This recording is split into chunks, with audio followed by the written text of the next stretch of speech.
Hei tervitus Vikatimeistri stuudiost. Aasta 2025 hakkab läbi saama ja väga põnev Vikatimeistri suvi on ka juba mõnda aega läbi ja mina olen juba oma tuurikäru kraamiga siia Vikatimeistrisse stuudiosse sisse kolinud ja tegelikult see terve sügise aeg siin ongi vahelduva eduga mul käinud siin selle Vikatimeistri stuudio ümber tegemine. Siin minu selja taga näed, on riiulid uues kohas, riiulitel on valgustus, tooted on kõik ilusti esitletud. Siin teises nurgas on kõik vikatid valmis, kust on mugav võtta, proovida ja endale sobivat vikatit valida, et esimene tagasiside juba sellelt Vikatimeistri suvelt ja Vikatimeistri stuudiost olen saanud ja olen teinud juba ümberkorraldused. Ja selline Vikatimeistri suvi oli mulle ju esmakordne ja peaks ütlema, et oli ära ütlemata põnev, tohutult ägedad kohtumised üle Eesti kagunurgas väljas, väga super üritus, plaani heinaniitmisvõistlus ainult ülivõrdes. Kahjuks jäi ära Soomaa vikatimees see aasta liiga kõrge vee tõttu.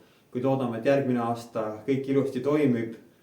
Sain tulerisset kätte kohe Türi lillelaadalt 3 päeva maraton laata Türil. Vikatimeistri laud on valmis, Andrese puidukoja laud on valmis, vikatid on valmis.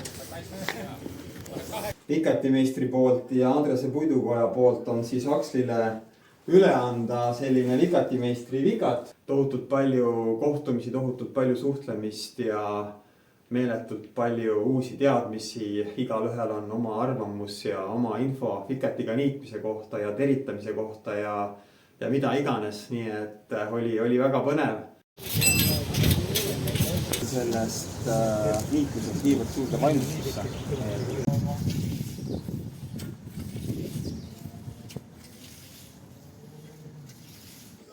Et mul on tegelikult mingi paarsada peet, et ma võin kokku lugeda. No, mis kõik mul on. Väga vinge. See asjaga ma ei saa lõpetada, see jääb, kuigi näpu otsaga on veel teha. Jah, minu jaoks ta on natukene kõrge, aga see käepide on väga mugav. Mehe Andres Kink tegi siis, mõistis mind poolelt sõnalt ja tema siis vormis selle minu idee sellesse kaunisse välimusse.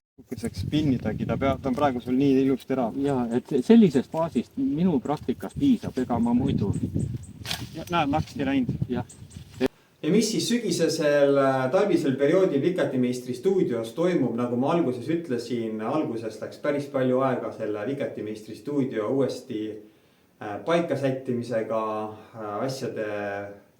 asjade paigutamisega. Ja väga palju olen see aasta tegelenud ka vanaaegsete ja vanade vikatitega ja vikatitarvikutega ja mõttes küpseb plaan need ilusti välja panna, esitleda ja teha sellised vanaaegsed vikatiga niitmise tarvikud ja vikatid kõigile ilusti vaatamiseks kättesaadavaks. Ja just täna oli mul suurepärane kohtumine Sveniga, kes tuli Hiiumaalt ja tõi mulle jälle üliägedad eksemplare. Mul ei olnud ennem kogus sellist vikatit, kus oleks päris ehe vanaaegne puuvitsast pandud kinnitus vikati tera külge. On küll igasuguseid toruvariante ja plikiriba variante, aga sükest päris ehedat puuvitsast varianti mul ei ole.